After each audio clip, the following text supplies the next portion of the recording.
Now, if this is the AI booking everyone is on about, well, we're off to a great start. As we know, with recent complaints across the board for how the product's been for the last, I want to say, at least 3 to 4 months, it's been very stagnant, very stale, to be honest, and storytelling has been absolute shite. With this came a drop in viewership for SmackDown and Raw in recent weeks and months. And it's been reported online that the WWE have given its power to AI, where initially when this news came out, to be honest with you, I'm still concerned. I think we all should be concerned. Giving AI the reins to services or industries that can actually benefit from it makes sense. The WWE is, I wouldn't say it's sophisticated storytelling. Sometimes it can be. The Bloodline storytelling, I think, was perfectly done. To be honest with you, I keep mentioning the Bloodline in all of my videos, but it's like the anchor you go back to, to prove that the WWE can do things at a high level when it comes to storytelling. So when we found out AI is going to play a pivotal role in storytelling and essentially construct the creative for Raw and SmackDown, it has got all of us a bit on the fence, However, I'm going to go out on a limb and I'm going to say if this SmackDown was booked with a new system that they've introduced, well, let not just Papa H, but let AI cook.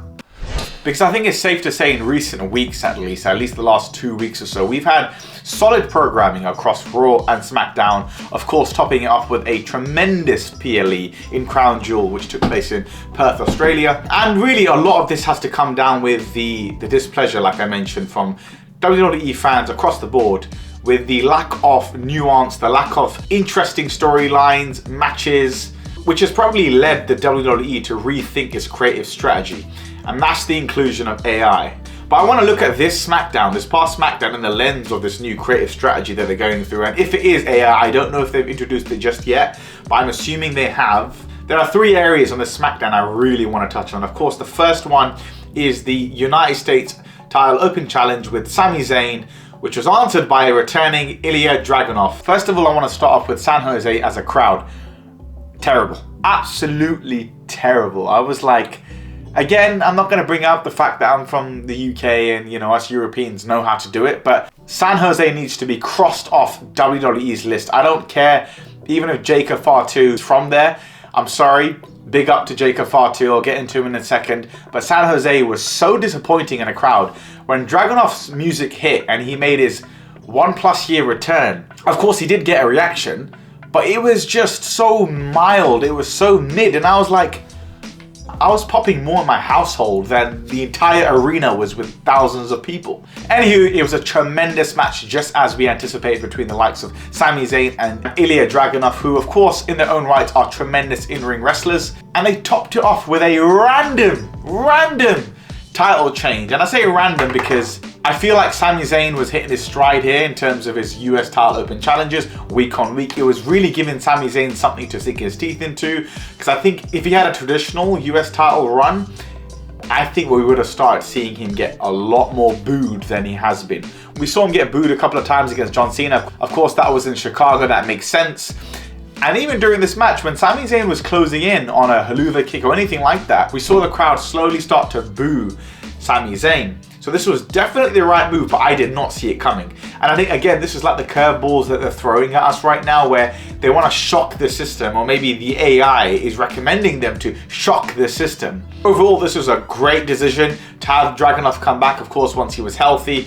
Top tier match and a great ending. Now, to top it off, we don't just end there. We had the MFTs show up with their Gorillas of Destiny face paint and wiped out the new US champ and Sami Zayn. And I think this was a great call to keep the MFTs brand new, fresh. Of course, they got their backstage run-ins with Rey Fenix, who, to be honest with you, I don't know what they're doing with Rey Fenix. I'm not even able to get behind Rey Fenix now, to be honest. I think they've just done a terrible job with his booking. Unlike his brother, his counterpart on Raw, Penta, they've done a tremendous job ever since he debuted on the inaugural Raw Netflix episode. But they seem to be doing a solid job with the MFTs. I think ever since Tama Tonga came back, jacked as a house, reprising the GOD face paint he had in New Japan, has given this team a whole new menacing outlook. When I say menacing, I have to take it with a grain of salt, because JC Mateo, Tala Tonga, Tangaloa, They have this thing about them, right? It's almost like a comedic, unintentional comedic effect or touch. Of course, Tangaloa is infamously known for his iconic moments. JC Mateo, I keep going back to that time where he stood behind Solo Sikoa in the backstage vignette and he looked like a Ninja Turtle. But really, the only two I can really take seriously in that group are Solo Sikoa and Tama Tonga. And I'll be curious to see if Solo Sikoa is just constantly going to be serious now, because I really enjoyed that boy's comedic side. Like his facial expressions and everything, like earlier on in the summer of this year, was so good to watch. It really gave him that unique selling point. It made him stand out from the Usos and the rest of the OG Bloodline. But this new refresh of the MFTs is more than welcome. And then of course we had a showdown with the Wyatt 6, which automatically, even in this dead crowd, we got a holy shit chant, which was nice, because honestly with San Jose, you know, my expectations now are like zero. Next time they go there, hopefully they don't. But we got a holy shit chant between the two groups going face to face.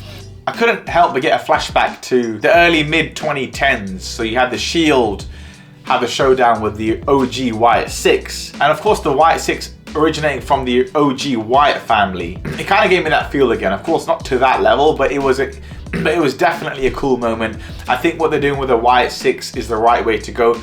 Finally, we had Uncle Howdy show up on the screen and drop a bit of a ominous message to the MFTs, of course leading us into a bigger program. I'm really curious to see where this goes. And lastly, we get to the main event where we meant to have Jacob R2 and Drew McIntyre go one-on-one to determine who is going to be the #1 contender for Cody Rhodes' championship. Now, we heard rumors online for the past week where Jacob R2 was apparently suffering with a non-wrestling related injury. A shout out to Jacob R2, hope he gets well soon. But of course he was written off TV in a very gnarly backstage beatdown or whatever the hell it was. He had a whole freaking piece of equipment stuck on his back, and then he had his teeth just skanking on the floor in his blood, which I guess was a cool way to write him off TV. Traditionally we always have someone being put through like a limousine window or bonnet or something like that. This was something definitely unique. Again, if this was AI, then AI is working so far. But essentially, we're back in a program between Drew McIntyre and Cody Rhodes. And I think with how terrible WrestlePalooza went a couple of months ago, and we know the original plans for that show was to have Randy Orton be involved in this matchup, in this storyline, and to essentially set up the program between Cody Rhodes and Randy Orton, where I assume Randy Orton would be a heel. But last minute, they changed this. And they went with the vanilla option, which, to be honest with you, they went with vanilla options throughout the entire show, WrestlePalooza. But surely this is them trying to rectify that. Surely this is them going back and saying, you know what, we had a pot of gold and we did not take it. Let's try it again. And you know what, I'm down for it. I am down for it. Let's get that big boy Randy Orton back in the equation, and let's get him, you know, hearing all sorts of voices in his head, and let's execute on this program against Cody Rhodes. We are in the right time, the perfect time to build this up for WrestleMania next year. I wouldn't even be mad if Drew McIntyre temporarily took the championship off of Cody Rhodes during this whole feud. And then of course we can have Cody Rhodes win it back early next year and set up the WrestleMania match between Orton and Rhodes for the WWE Championship. So overall, I have to say this SmackDown was solid. So was Monday Night Raw, of course, Crown Jewel. If they keep this up, then hey, I think we're back in business. Anyways, that's everything from my end. I'll catch you guys in the next one. Peace.